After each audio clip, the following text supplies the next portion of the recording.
تو آپ ایکسپیکٹ کرتے ہیں کہ وہ اس حد تک بھی جا سکتے ہیں پوائزننگ وغیرہ کے بعد؟ کسانہ صاحب یہ تو قاتلوں کا گروہ ہے، اور ان کا جو سرغنہ ہے، جو فیلڈ مارشل، خود ساختہ فیلڈ مارشل بنا ہوا ہے، جس نے اپنے آپ کو، وہ اتنا بزدل ہے، اتنا خوف زدہ ہے عمران خان سے اور عدل و انصاف سے، کہ اس نے اپنے آپ کو تا حیات اس سسنا دے لیا ہے. اسی کے حکم پر یہ سب کچھ ہو رہا ہے. اور عمران نے تو باقاعدہ نام لیا ہے اس جیلر کا، اس جیل کے سپرنٹینڈنٹ کا. تو عبد الغفور انجم کو انہوں نے نام لے کے بتایا. اس کا اچھا، نام لیا ہے. بائی دا وے گوری صاحب، وہ عبد الغفور انجم جو ہے اس کی ٹرانسفر بھی کر دی گئی ہے، شاید اسی وجہ سے کی گئی ہوگی تاکہ اس کے اوپر ملبہ نہ آئے. ہاں، وہ اسی لیے کیا ہے، اس کو خاموش رکھنے کے لیے، تاکہ اس پر کوئی الزام نہ آئے. اصل تو مجرم وہ جی ایچ کیو میں بیٹھے ہوئے ہیں. یہ قاتلوں کا ٹولہ جو عمران دشمنی میں بالکل آپے سے باہر ہو گیا ہے، پاگل ہو گیا ہے. یہ عمران خان کو راہ سے ہٹانے کے لیے ہر حربہ استعمال کر سکتا ہے، اس لیے کہ جس اخلاقی گراوٹ کا یہ شکار ہے، اس سے کوئی توقع اچھی نہیں رکھی جا سکتی. لیکن اس میں گوری صاحب دیکھیں نا، ایک فارمر پرائم منسٹر ہے، اس کو بھی چھوڑیں، ایک عام قیدی جو ہے اس کو بغیر کسی وجہ کے ڈیتھ سیل میں رکھنا، بغیر کسی وجہ سے اس کو انکمنکاڈو کر دینا، اس کی فیملی سے نہ ملنے دینا، اس کے ڈاکٹر سے نہ ملنے دینا، اس کے وکلاء سے نہ ملنے دینا، یہ جو چیز ہے یہ کتنی خطرناک ہے. اور ہمارے ہاں ہم دیکھ رہے ہیں کہ ود امپیونٹی یہ سب کچھ ہو رہا ہے، اور انٹرنیشنلی بھی اس کے اوپر کوئی رسپانس نہیں آ رہا. کسانہ صاحب، رونا تو یہی ہے کہ ہماری قوم اتنی بے حس ہو چکی ہے کہ اس پر کوئی دوا، کوئی حادثہ، کوئی سانحہ کارگر نہیں ہوتا، کوئی اثر نہیں پیدا کرتا. آپ فرق دیکھیے، آپ دیکھیے کہ آج بنگلہ دیش میں عام انتخابات ہوئے ہیں. وہاں یہ اور جس حریت کا، جس جذبے کا، جس غیرت مندی کا مظاہرہ بنگلہ دیش کے عوام نے کیا ہے، تو وہ تو پاکستان کو آئینہ دکھا رہے ہیں. میں آج کسی دوست سے بات کر رہا تھا، میں یہ کہہ رہا تھا کہ قائد کے فرمان کو، قائد کے جو یہ نظریہ تھا کہ ہندوستان میں، بر صغیر میں دو قومیتیں ہیں، ایک ہندو اور ایک مسلمان، اور ان دو قومیتوں کے درمیان جو فرق ہے وہ صاف ظاہر ہے. تو اس فرق کو تو ہم نے اپنے رویے سے مٹانا چاہا ہے، لیکن قائد کے فرمان کی، قائد کے نظریے کی اگر کسی نے پاسداری کی ہے تو وہ بنگلہ دیش ہے. بنگلہ دیش نے تو اپنی حریت کے جذبے کا یہ ثبوت دیا کہ انہوں نے اعلان کر دیا کہ وہ بھارت جا کے کرکٹ نہیں کھیلیں گے، اور وہ نہیں کھیلی، وہ اس پر قائم ہے. لیکن ہمارے بے غیرت حکمرانوں کا رویہ آپ نے دیکھا کہ انہوں نے پہلے تو اعلان کیا کہ نہیں، پاکستان اور ہندوستان کا میچ نہیں ہوگا.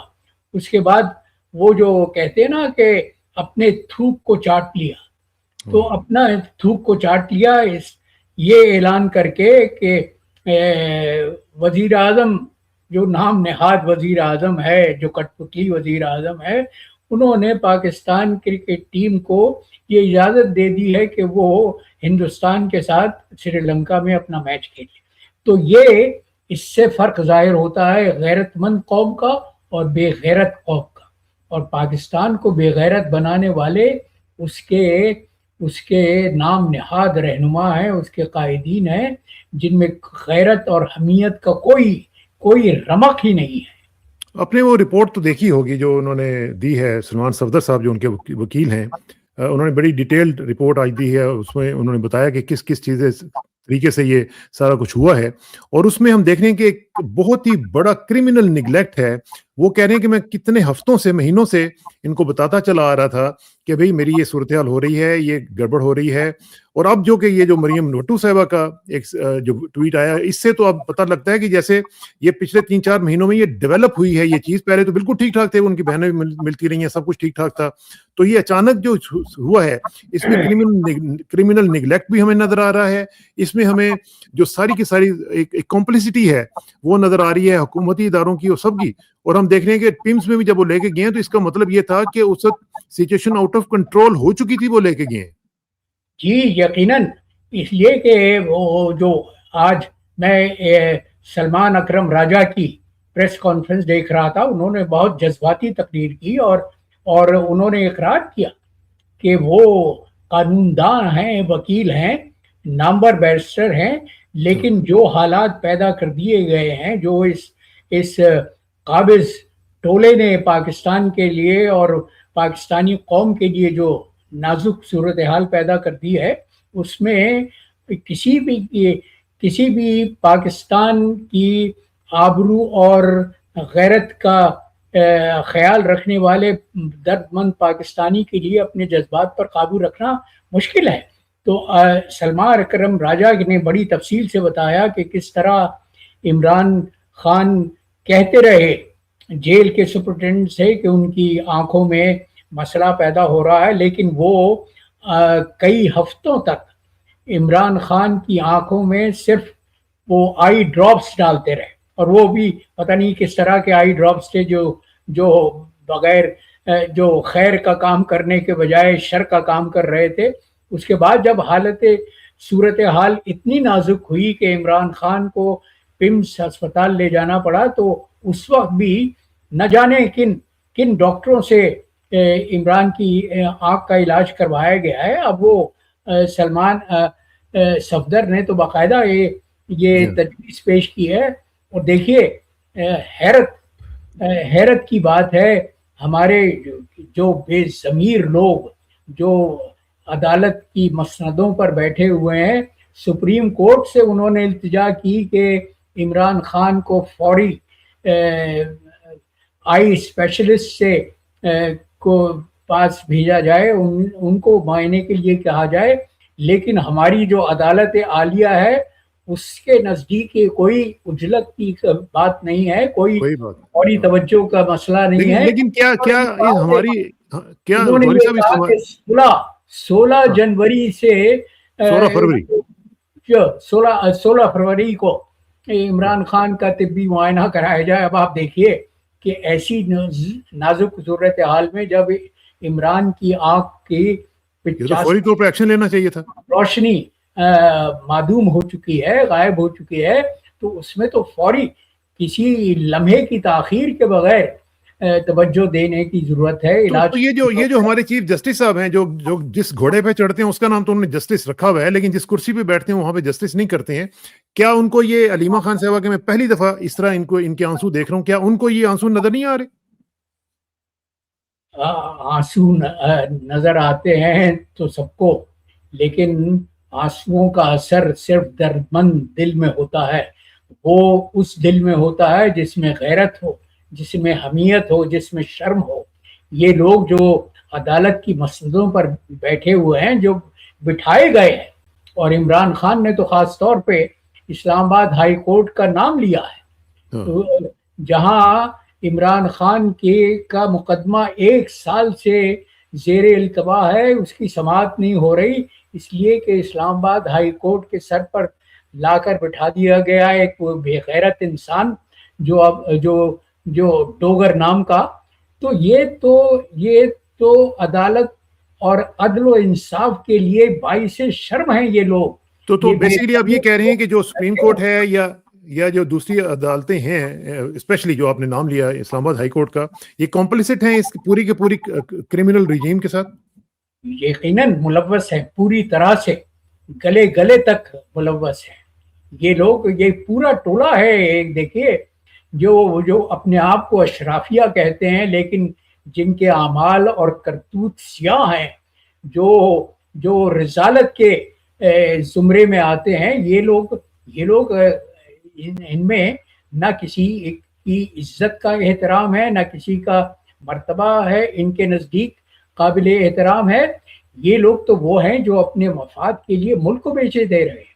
اور پھر دیکھیں اس بندے کو دیکھیں جو عمران خان ہے جس کا نام, اس نے پھر بھی یہ سب کچھ بتانے کے باوجود اس نے یہ نہیں کہا کہ مجھے کوئی فیور دے دو, مجھے یہ چیز لا دو. اس نے کہا جی مجھے صرف جو بیسکس نیسیسٹیز ہیں, جو اسینشل ہیں فار سروائیول, مجھے بس وہ صرف دے دیں, میں کچھ اور نہیں مانگتا, یا میرے خون کے جو رشتے ہیں ان سے میری بات کروا دیا کریں اور میرے بیٹوں سے بات کروا دیں. دیکھیں یہ مطلب ان کے جو جیل ہوتے تھے وہ وی آئی پی جیلز تھے, اور اس کو وہ بیسک نیسیسٹیز بھی نہیں دے رہے. نواز شریف کو جب جیل میں رکھا گیا تھا تو ان کا ذاتی باورچی وہاں ان کے لیے کھانے تیار کرتا تھا, اور یہ اس کے شخص کے ساتھ سلوک تھا جس نے پاکستان کی عزت اور غیرت کا سودا کیا ہوا تھا. اور عمران کے ساتھ جو سلوک ہو رہا ہے وہ تو قتل کے مجرموں کے ساتھ بھی سلوک نہیں ہوتا. ایک عمران خان کو جس طرح سے بے توقیر کیا جا رہا ہے, اور جس طرح پاکستانی قوم کو بے توقیر کیا جا رہا ہے, میں کہتا ہوں اس لیے کہ پاکستانی عوام کا سب سے مقبول اور سب سے محترم جو قائد ہے, جو سیاسی رہنما ہے, وہ عمران خان کی ذات ہے, اور کوئی نہیں, اور کوئی یہ دعویٰ نہیں کر سکتا. ہاں غوری صاحب, آپ نے فرمایا کہ یہ جو صورتحال چل رہی ہے اس میں یہ ادارے بھی اس میں شامل ہیں, لیکن ایک اور ہمارا جو قانونی جو پوسٹ ہے وہ ہے اٹارنی جنرل آف پاکستان کی. منصور عثمان صاحب یہ فرما رہے ہیں کہ it is the state's responsibility to provide medical facilities to the prisoners. تو یہ اس لحاظ سے تو پھر اسٹیٹ ڈائریکٹلی رسپانسبل ہے عمران خان کی اس سچویشن کی. یقیناً, اور کسی کو ذمہ دار ٹھہرایا ہی نہیں جا سکتا کسانہ صاحب, اس لیے کہ یہ ٹولہ جو پاکستان کو اپنی جاگیر سمجھتا ہے اور پاکستان کو اپنا مقبوضہ سمجھتا ہے, یہ عمران خان کے ساتھ کی دشمنی میں بالکل اندھا ہو گیا, پاگل ہو گئے. یہ اپنے عمران خان سے بدلہ لینے کے لیے پاکستانی قوم کو بے عزت کر رہے ہیں, پاکستانی قوم کی تکذیب کر رہے ہیں, اور اس لیے تکذیب کر رہے ہیں کہ پاکستانی قوم نے آج تک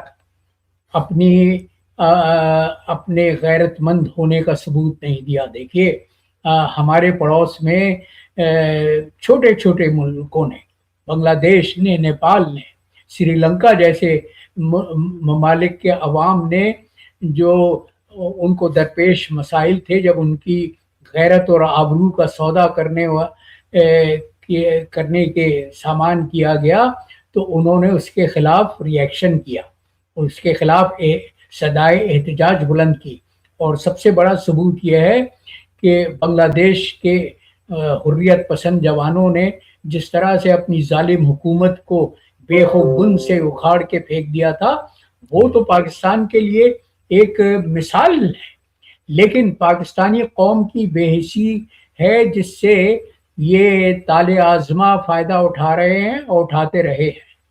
ابھی جو صورتحال ہے اس میں میں نے کل بھی ان کی ایک ہمشیرہ محترمہ کا انٹرویو کیا تھا, نورین آپا کا, اور ان سے بھی بات ہوئی ساری. وہ بہت ہی زیادہ پریشان ہے, فیملی بہت زیادہ پریشان ہے کہ ان کو اندھیرے میں رکھا گیا ہوا ہے, ان کو بتایا نہیں جا رہا, اور ان کو کم از کم یہ تو ان کا حق ہے نا کہ ان کو ڈیلی یا ویکلی کم از کم ایک ہیلتھ بلیٹن ان کا جاری کیا جائے, بتایا جائے کہ ان کی صحت کیسی ہے, اور جو ڈاکٹرز ان کے اپنے ہیں وہ بتائیں تاکہ ان کو ان کے اوپر اعتماد ہو. اب یہ جو صورتحال ہے اس میں غور صاحب یہ بہت ہی سچویشن خراب ہوتی چلی جا رہی ہے. اس میں مجھے بتائیں کہ جو ہم دیکھ رہے ہیں پی ٹی آئی کا جو رویہ ہے, پی ٹی آئی بھی مجھے لگتا ہے کہ بالکل ٹوٹلی کمپرومائز ہو چکی ہوئی ہے, اور وہ بالکل مجھے لگتا ہے کہ وہ بیچ چکے ہوئے ہیں عمران خان کو, اور وہ سمجھتے ہیں کہ ہماری جو یہاں پہ جو آپ کو پتہ ہے پروٹوکولز اور یہ پیسے اور تنخواہیں اور یہ ساری جو پھونپھاں ہوتی ہے وہ چل رہی ہے. اب عمران خان کی خیر ہے, نہیں آتا تو نہ آئے, ہم تو انجوائے کر رہے ہیں نا. تو اس صورتحال میں کیا آپشنز ہیں جی عمران خان کے لیے؟ عمران خان کے لیے تو صرف یہی آپشن ہے, اور عمران اپنے عزم پر ڈٹا ہوا ہے, اس لیے کہ اس کی سیاست تمام تر پاکستان کو اسی کرپشن سے, اسی غلاظت سے پاک کرنے کی ہے جس کا مظاہرہ آپ دیکھ رہے ہیں. تو تحریک انصاف کے جو رہنما ہیں ان کی صفوں میں تو فوج کے جرنیلوں نے اپنے ٹروجن ہارسز بہت عرصے سے گھسائے ہوئے, وہ تو داخل کیے ہوئے ہیں. بالکل دیکھیں نا غوری صاحب, تقریباً 1000 کے قریب ان کے الیکٹڈ آفیشلز اور جو کینڈیڈیٹس ہیں وہ موجود ہیں, ان میں سے کوئی نکلتا ہی نہیں ہے. نہیں, کوئی نہیں نکلتا. اسی لیے اس کا ادراک عمران خان سے بہتر اور کسی کو نہیں ہے.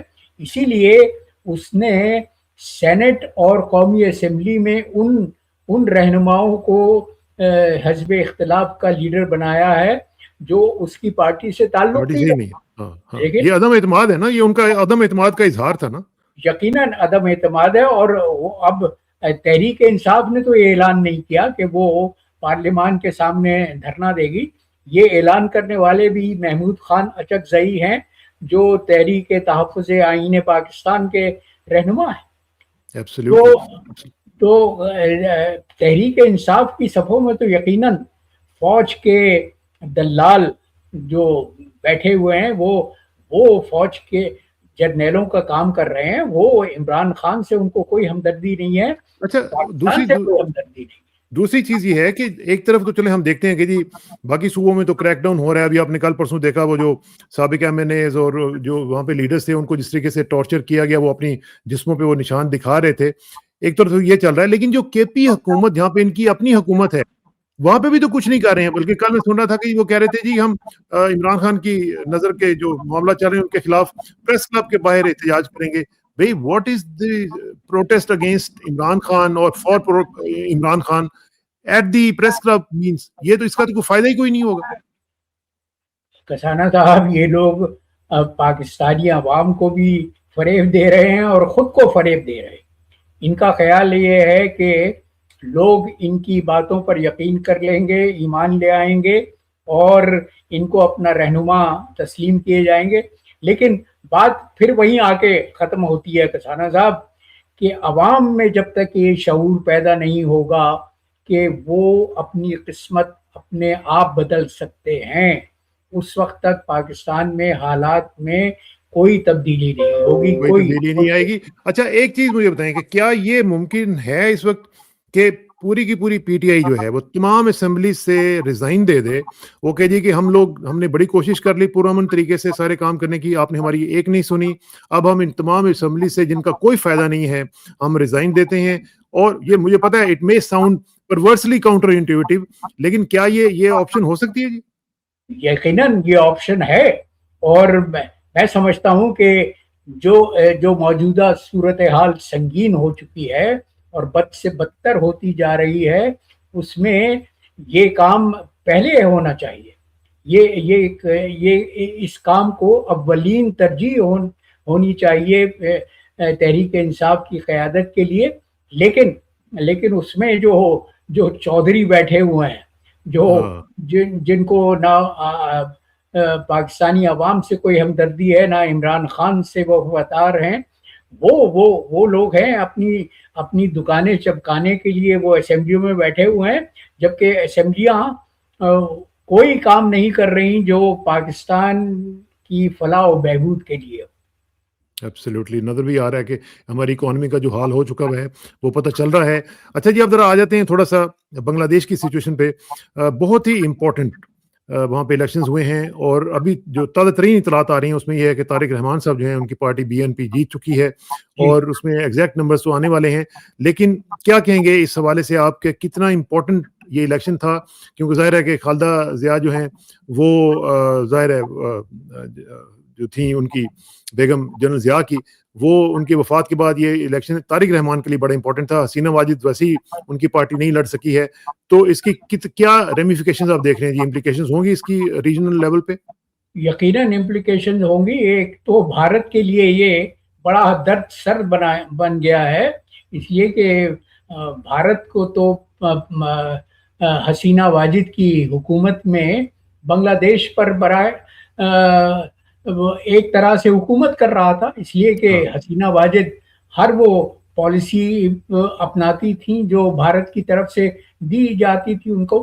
تو یہ بھارت کے لیے بڑا مسئلہ ہے اور پاکستان کے لیے سنہرا موقع ہے کہ وہ اپنی غلطیوں کا ازالہ کرے. دیکھیے جس طرح سے پاکستان کی وحدت کو پارا پارا کیا گیا تھا, جس طرح سے سقوط ڈھاکہ ہوا تھا, جس بزدلی اور بے غیرتی کا مظاہرہ ہماری فوج کے جرنیلوں نے کیا تھا بنگلہ دیش میں, اور جس کے نتیجے میں سقوط ڈھاکہ ہوا, مشرقی پاکستان سے کٹ گیا, اس کا ازالہ کرنے کے لیے یہ ضروری ہے کہ پاکستان اور بنگلہ دیش نئے بنگلہ دیش کے درمیان انتہائی دوستانہ بلکہ برادرانہ تعلقات کو استوار کیا جائے، ان کو پروان چڑھایا جائے.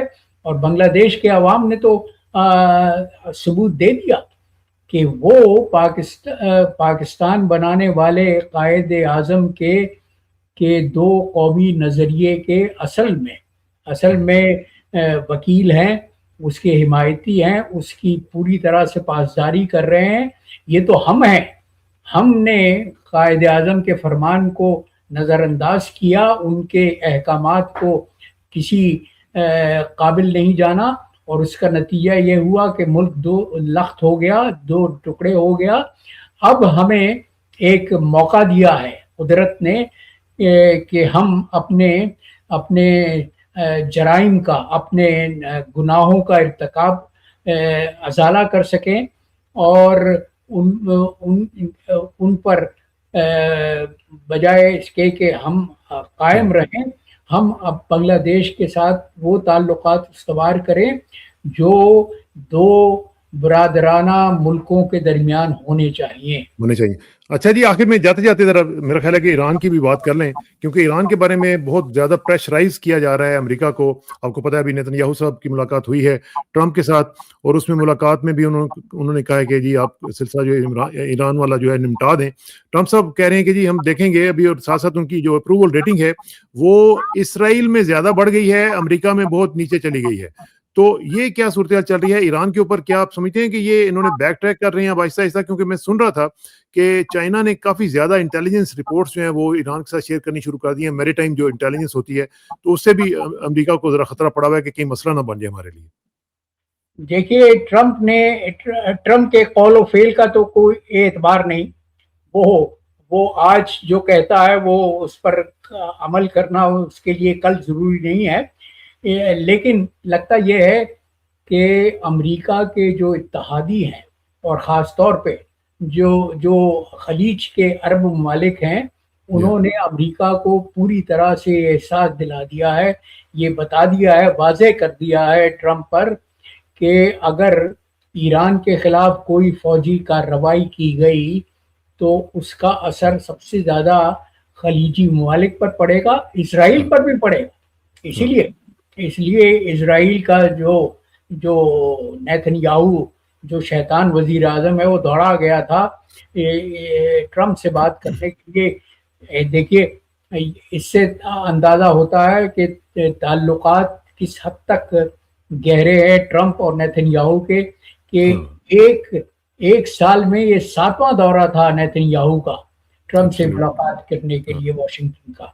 تو لیکن اسرائیل کو بھی احساس ہے کہ اگر کوئی امریکہ نے کارروائی کی، عسکری کارروائی کی، تو اس کا نزلہ اسرائیل پر بھی گرے گا. اس لیے کہ وہ آج بھی واشنگٹن سے رخصت ہوتے ہوئے جو نیتن یاہو نے بیان دیا، اس نے یہی اصرار کیا کہ جوہری پروگرام تو الگ رہا، لیکن ایران کے بیلسٹک میزائلز پر بھی پابندی لگائی جائے، ان کو بھی، ان کی رینج بھی اس حد تک کی جائے کہ اس کو وہ ان کے میزائل اسرائیل تک نہ پہنچ سکے. چلیں، اس پہ بات چیت آپ کا بہت بہت شکریہ، آپ کا تجزیہ جاری رہے گا. Thank you very much for your time Gohari صاحب. انشاءاللہ جلدی ملاقات ہوگی. السلام علیکم. انشاءاللہ.